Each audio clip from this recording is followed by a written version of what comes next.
Bonjour à tous, je vous souhaite la bienvenue dans cette 7e partie sur notre étude concernant la sacrificature de Melchitsédek. Avant d'aborder cette 7e partie, je vous invite à prendre connaissance des 6 parties précédentes ainsi que de l'annexe qui ont été publiées précédemment. Les différentes vidéos précédentes sont là pour préparer le message qui est délivré dans cette 7e partie.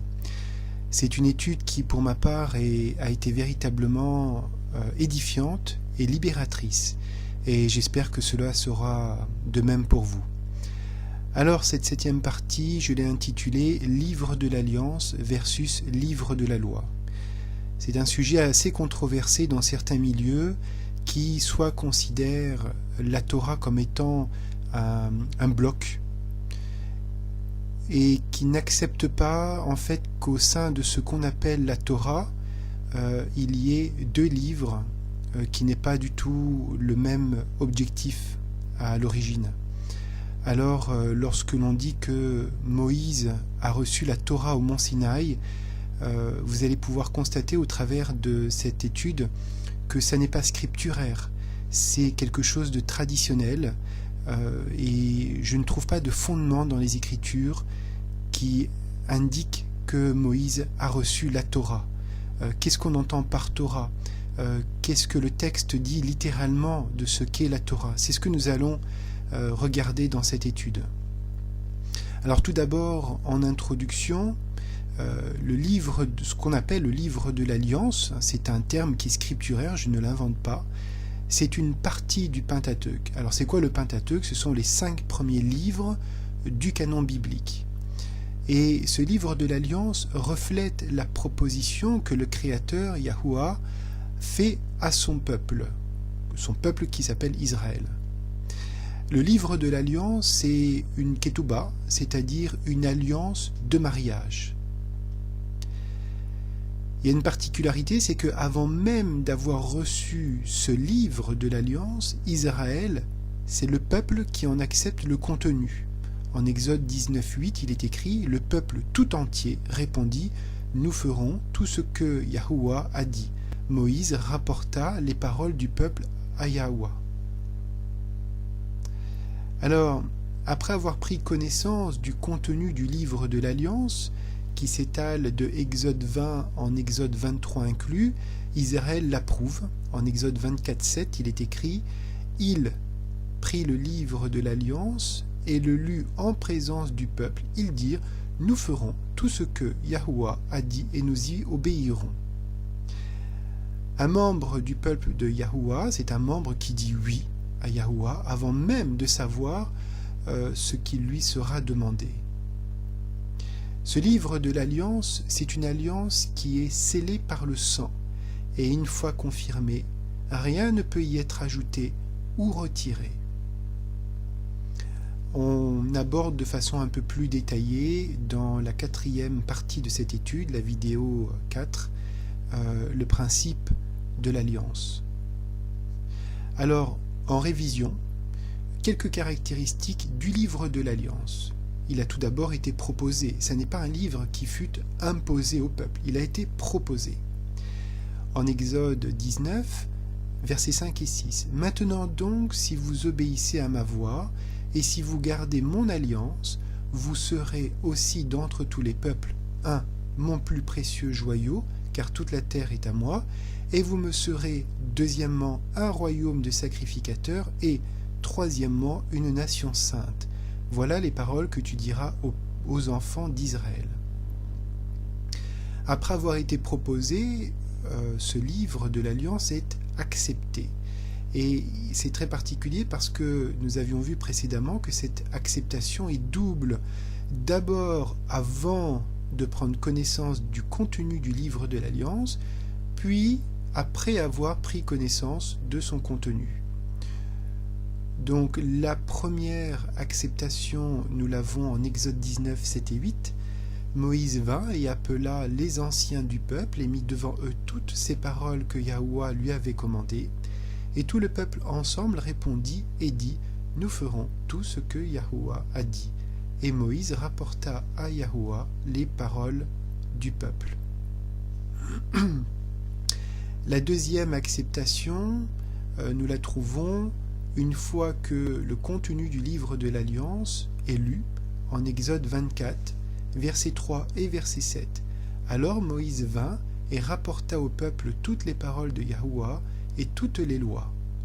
Et tout le peuple répondit d'une seule voix et dit, « Nous ferons toutes les choses que Yahuwah a dites. » Au verset 7, « Puis il prit le livre de l'Alliance et il le lut au peuple qui l'écoutait et qui dit, « Nous ferons tout ce que Yahuwah a dit et nous obéirons. » Troisième caractéristique du livre de l'Alliance, il a été scellé par le sang.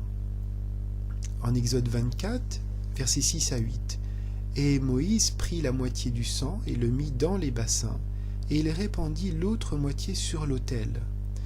Puis il prit le livre de l'Alliance. » Vous pourrez constater qu'il n'est absolument pas écrit dans nos Bibles, il prit la Torah. Non, il prit le livre de l'Alliance, et il le lut au peuple qui l'écoutait, et qui dit, « Nous ferons tout ce que Yahuwah a dit et nous obéirons. » Moïse prit donc le sang et le répandit sur le peuple et dit, « Voici le sang de l'Alliance que Yahuwah a traité avec vous selon toutes ces paroles. » Quelles paroles? Les paroles qui viennent d'être lues par Moïse, les paroles du livre de l'Alliance. Le scellement par le sang du livre de l'Alliance est aussi évoqué dans l'Épître aux Hébreux au chapitre 9, versets 19 et 20. En effet, après que Moïse eut déclaré à tout le peuple tous les commandements de la loi, il prit le sang des veaux et des boucs avec de l'eau et de la laine écarlate et de l'hysope et en fit aspersion sur le livre lui-même et sur tout le peuple. Le livre dont on parle ici, à ce moment-là, c'est le livre de l'Alliance, il n'y en a pas d'autre. Disant, c'est ici le sang de l'Alliance que Yahuwah a ordonné en votre faveur. Quatrième caractéristique du livre de l'Alliance, un repas de confirmation. Nous avions vu ça précédemment en Exode 24, verset 11, nous pouvons lire qu'ils mangèrent et burent. Alors, quel est le contenu du livre de l'Alliance? Je vous invite les chapitres 20, 21, 22 et 23 vont vous donner ce contenu. Je vais juste en ressortir les têtes de chapitre, si je puis dire, pour voir dans les grandes lignes ce qu'il y a dans ce livre, dans ce Sefer Brit, le Sefer de l'Alliance, le livre de l'Alliance. Alors, au début du chapitre 19 d'Exode, nous pouvons lire justement cette proposition de ce qui va venir par la suite à Israël au mont Sinaï. Et nous commençons en Exode 20, des versets 1 à 17, les fameux 10 commandements. Les 10 commandements ne sont pas la Torah de Moïse, c'est Sefer Brit, c'est le livre de l'Alliance. Un peu plus loin, lorsque les 10 paroles, les 10 commandements ont été donnés, il y a répétition, il y a une sorte de développement de ce qui a été annoncé dans les 10 commandements, et ce développement commence par l'interdiction de l'idolâtrie. Et j'attire votre attention sur ce point essentiel, c'est que ce livre de l'Alliance qui donne le contenu de ce qui fait le lien d'amour entre Yahuwah et son peuple, interdit formellement l'idolâtrie. Et qu'est-ce que le peuple va faire? En l'espace de quelques jours, il va rompre, il va désobéir de façon immédiatement consécutive à ce commandement de l'idolâtrie interdite. En faisant quoi? En faisant le veau d'or. Donc, oui, le peuple a pu être idolâtre dans le passé. Bon, le passé, c'est le passé. Une alliance particulière est scellée au pied du mont Sinaï. Cette alliance interdit l'idolâtrie. À partir de là, il n'y a plus lieu d'avoir de l'idolâtrie. Sinon, cette alliance est rompue. En continuant, toujours dans Exode 20, versets 24 et 26, il y a la description de l'autel de terre et l'autel de pierre pour les sacrifices. Nous avons ensuite, au chapitre 21, dans les 17 premiers versets, des lois qui sont applicables pour les employés, ce qu'on appelle dans les textes les esclaves, mais ce qui correspond aujourd'hui à des employés. Des versets 12 à 32, nous avons des lois spécifiques pour le dédommagement des blessures corporelles. Des versets 33 à 36, fin du chapitre 21, nous avons les lois concernant la restitution des biens. Le début du chapitre 22, des versets 1 à 15, ce sont les lois sur la propriété. Donc vous voyez, on a véritablement un développement des 10 commandements. On continue. Chapitre 22, versets 13 à 31, nous avons les lois sur la responsabilité sociale. Le début du chapitre 23, les 9 premiers versets concernent les notions de justice et de miséricorde. La suite des versets 10 à 13 concerne le Shabbat et je vous invite à retrouver la description sommaire et très simple de ce qu'est le Shabbat, selon le livre de l'Alliance. Dans la suite des versets 14 à 19, nous avons la description des 3 fêtes annuelles. La première, c'est la fête des pains sans levain. La deuxième, c'est la fête de la moisson, qu'on appelle Pentecôte ou Shavuot. La troisième, c'est la fête de la récolte, qui s'appelle Sukkot. Nous continuons avec les versets 20 à 33 et la description de l'accompagnement du peuple par un ange pour sa protection.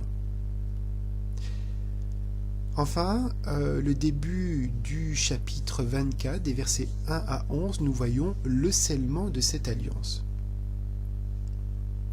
Alors, quelques remarques concernant le livre de l'Alliance. C'est un livre qui contient des lois. C'est comme une sorte de livre qu'on pourrait appeler aujourd'hui législatif.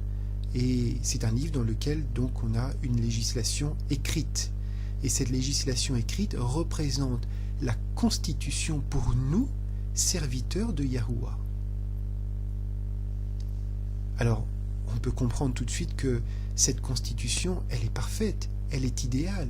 C'est la ketouba, c'est l'acte de mariage écrit entre le Créateur et son peuple.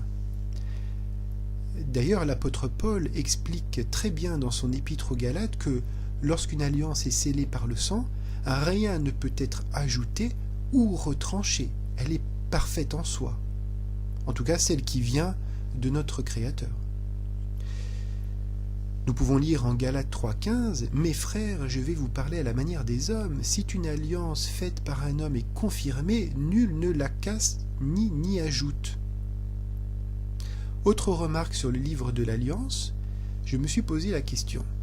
Quelle est la première occurrence, quelle est la première fois que nous pouvons lire dans le canon biblique le mot « loi » qui est la traduction française du mot hébreu « Torah » dans le Strong et le numéro 8451.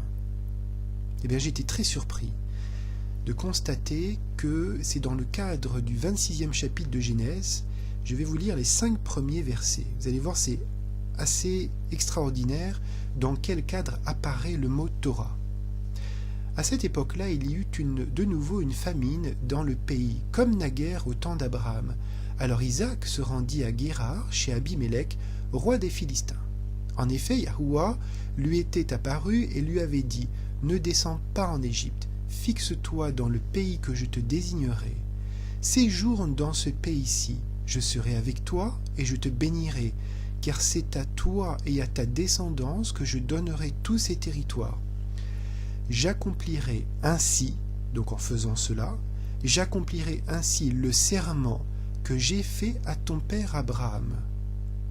Je rendrai ta descendance aussi nombreuse que les étoiles du ciel, et je lui donnerai tous ces territoires-ci, et tous les peuples de la terre seront bénis en ta descendance.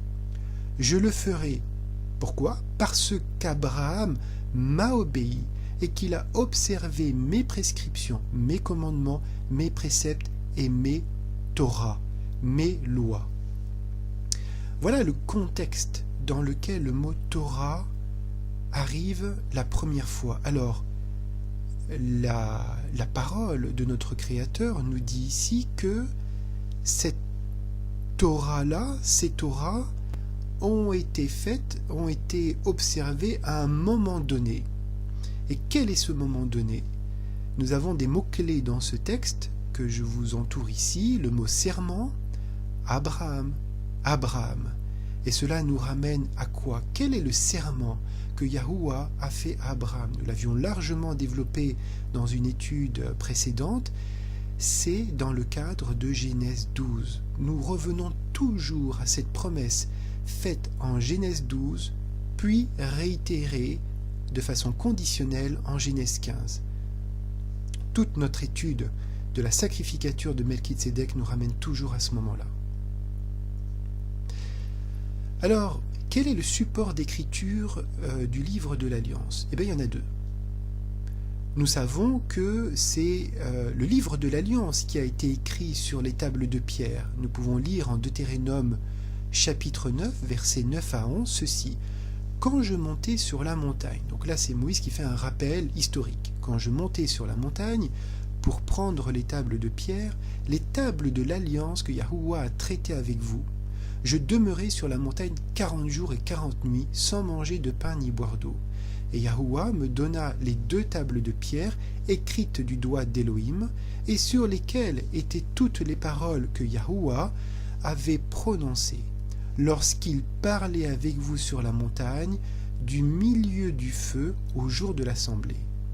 Et il arriva qu'au bout de 40 jours et 40 nuits, Yahuwah me donna les 2 tables de pierre, les tables de l'Alliance. » Alors, c'est quand le jour de l'assemblée? C'est à quel moment le livre de l'Alliance fut donné au peuple d'Israël? Eh bien, regardons quel est ce jour de l'assemblée. Nous l'avons dans Exode chapitre 19, versets 16 à 18.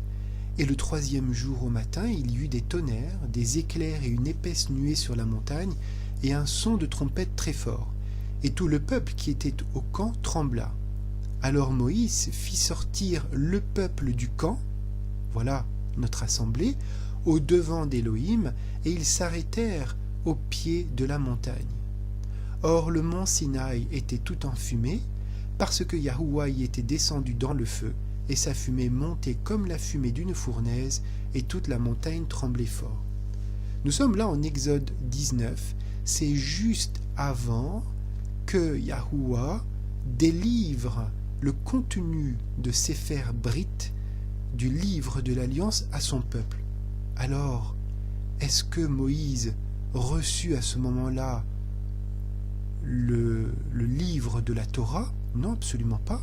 C'est le moment du don du livre de l'Alliance, le don de Sefer Brit. Que sont devenues les premières tables de l'Alliance? Nous le savons, sous l'effet de la colère, Moïse a brisé les premières tables de l'Alliance. Nous pouvons lire en Exode chapitre 32, les versets 15, 16 et 19. Moïse repartit et descendit de la montagne, les 2 tables du témoignage dans la main.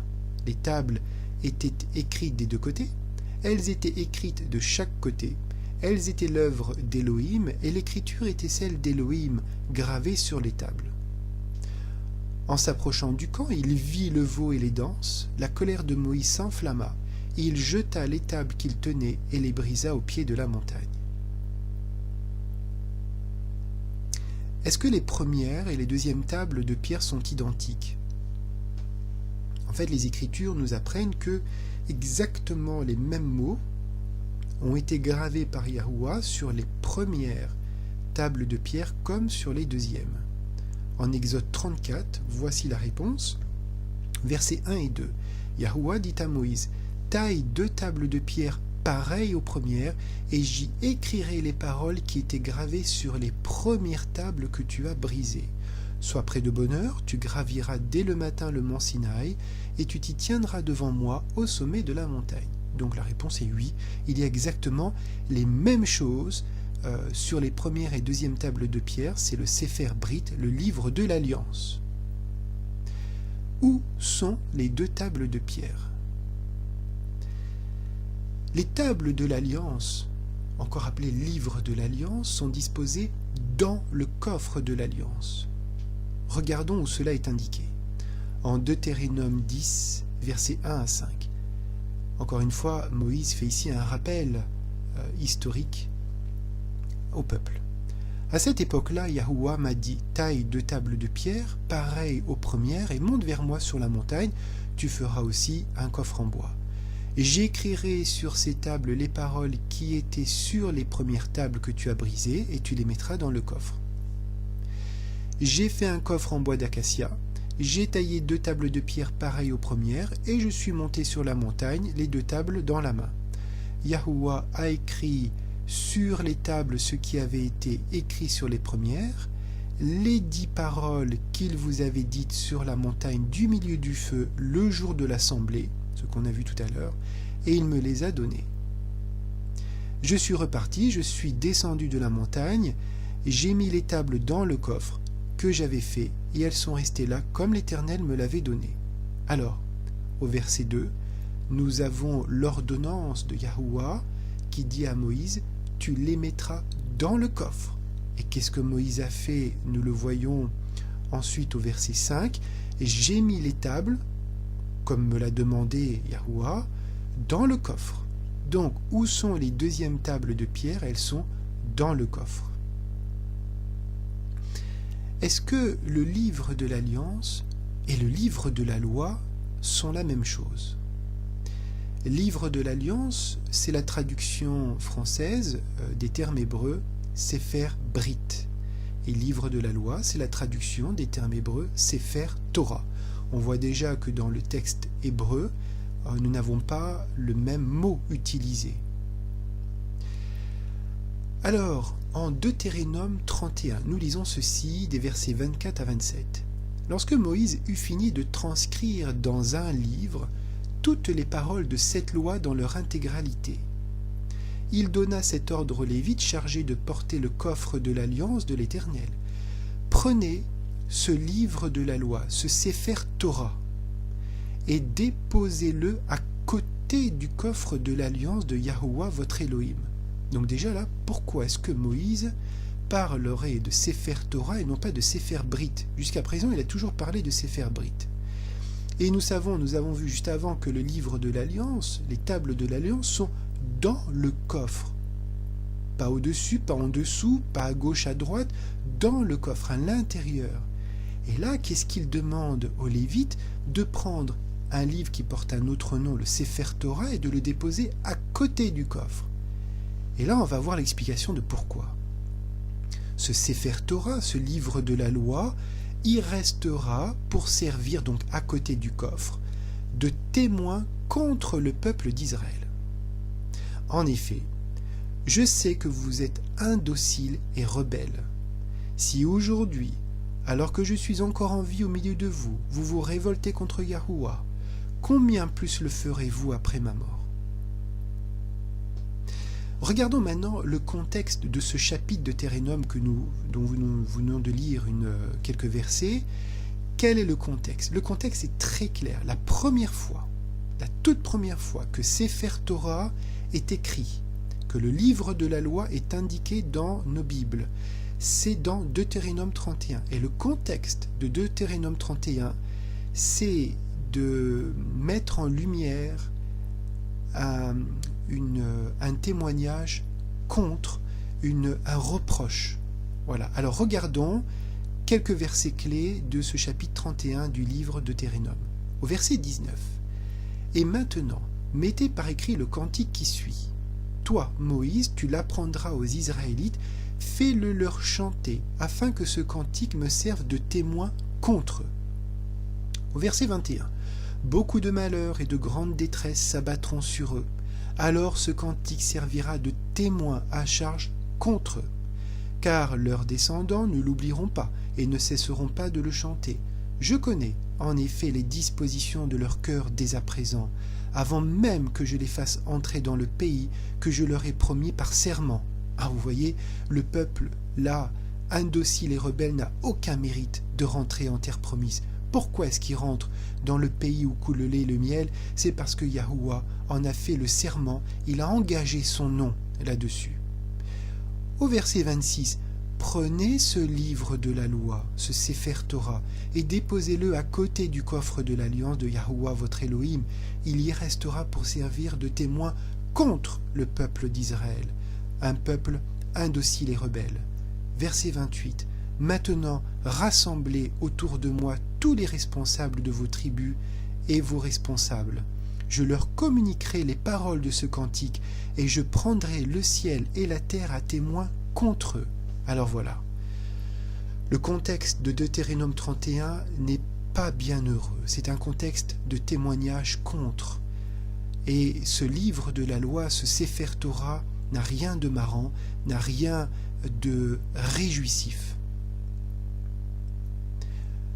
Toujours par un schéma, je vais vous illustrer. Pour moi, c'est très très clair. Est-ce que le livre de l'Alliance est la même chose que le livre de la loi? Au vu des différents éléments que je vous ai présentés dans les dernières vidéos et dans celle-ci, vous ferez votre propre analyse et votre décryptage de ces données.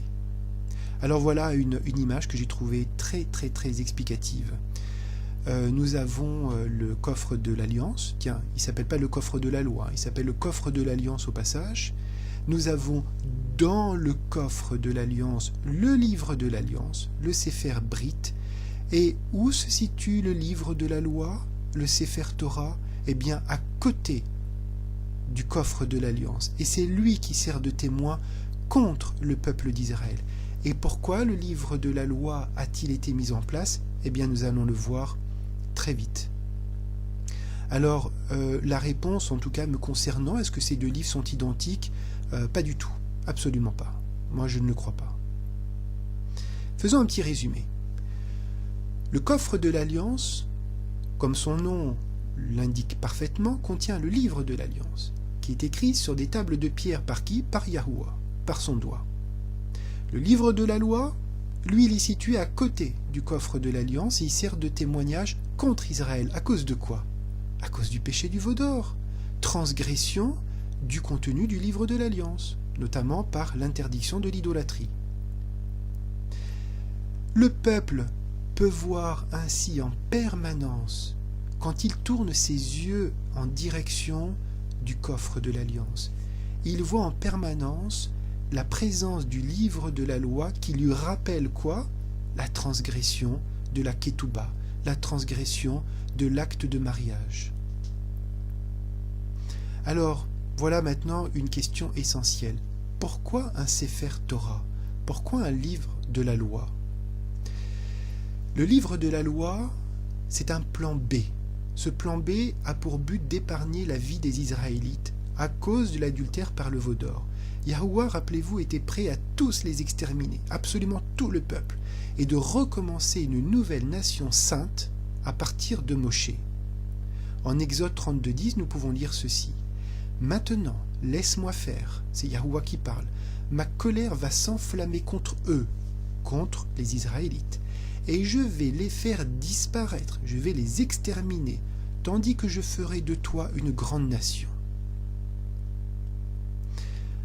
Qu'est-ce qui vient après? Pour ceux qui ont lu ces passages d'Exode 32 et suivants, Moïse intercède pour le peuple, en faveur du peuple. Et Yahuwah instaure en conséquence le Sefer Torah, le livre de la loi, par le biais d'une indulgence. Ok, bon, je ne vais pas les exterminer, je ne vais pas les faire disparaître, j'entends tes arguments Moïse, j'ai reçu ton intercession. Mais ils vont avoir une petite surprise, et cette surprise va les accompagner pendant quelques siècles. Le livre de la loi, le Sefer Torah, a été ajouté après l'épisode du veau d'or, pour garder sous contrôle le peuple israélien, et pour lui servir de tuteur jusqu'à l'arrivée du Messie, jusqu'à l'arrivée de notre Messie, de Yahusha. La promesse faite à Abraham, inconditionnelle en Genèse 12, étant devenue conditionnelle en Genèse 15, a vu son alliance rompue. Et oui, le livre de l'Alliance était la réponse donnée 430 ans plus tard à cette promesse. Alors quelqu'un devait mourir pour réparer cette rupture d'alliance. Et c'est Yahusha qui va restaurer cette alliance par son sang. Et cette alliance va devenir meilleure, cette nouvelle, cette renouvelée alliance va devenir meilleure car elle sera scellée par son sang. Et cette alliance est issue du livre de l'Alliance. L'apôtre Paul nous dit en Galates chapitre 3 versets 19 et chapitre 24, il répond à la question « Pourquoi donc la loi ? Pourquoi donc le Sefer Torah ? Pourquoi le livre de la loi ?» Eh bien la loi a été ajoutée ensuite à cause des transgressions, jusqu'à ce que vienne la descendance à qui la promesse avait été faite. Elle a été promulguée par des anges au moyen d'un médiateur. Ainsi la loi a été le guide chargé de nous conduire à Christ afin que nous soyons déclarés justes sur la base de la foi. Donc nous voyons bien au verset 19 que le Sefer Torah, le livre de la loi, a été ajouté dans le but de servir de guide jusqu'à la venue du Mashiach. En Hébreu chapitre 9 verset 10, il y a une information très très importante. Je vous cite juste le verset 10, vous pourrez relire dans le contexte du chapitre 9. Uniquement par des viandes et des breuvages et diverses ablutions et des cérémonies charnelles imposées seulement jusqu'au temps du renouvellement, jusqu'au temps du changement, c'est-à-dire jusqu'à la venue du Messie. Des cérémonies charnelles. Notez bien que les cérémonies sont qualifiées ici de charnelles. Pourquoi ? Parce qu'elles avaient pour objectif de contrôler la chair de l'homme. Pourquoi un livre de la loi pour contrôler la chair de l'homme? Alors nous pourrions résumer cette étude entre livre de l'Alliance versus livre de la loi avec ces deux idées clés. Le livre de l'Alliance, c'est la manifestation, l'expression de la volonté parfaite de Yahuwah. Le contrat d'alliance, la ketouba, l'acte de mariage entre lui et son peuple. Le livre de la loi, qui est venu après l'épisode du veau d'or, tout de suite après, est l'expression de la volonté permissive de Yahuwah. Alors, laquelle est meilleure ? La volonté parfaite ou la volonté permissive? Comprenez bien que le livre de la loi voit sa présence, sa nécessité jusqu'à la venue du Mashiach. Le livre de la loi, c'est tout ce qu'il y a après Exode 24.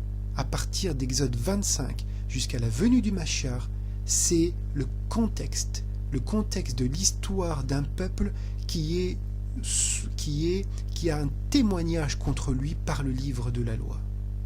Alors oui, ce livre de la loi est accompagné bien souvent par des bénédictions, mais déjà le simple fait de sa présence du livre de la loi est une bénédiction, parce que c'était soit l'extermination du peuple, soit la mise sous tutelle.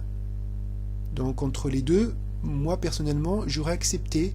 D'ailleurs, le livre de la loi n'a pas été proposé, il a été imposé.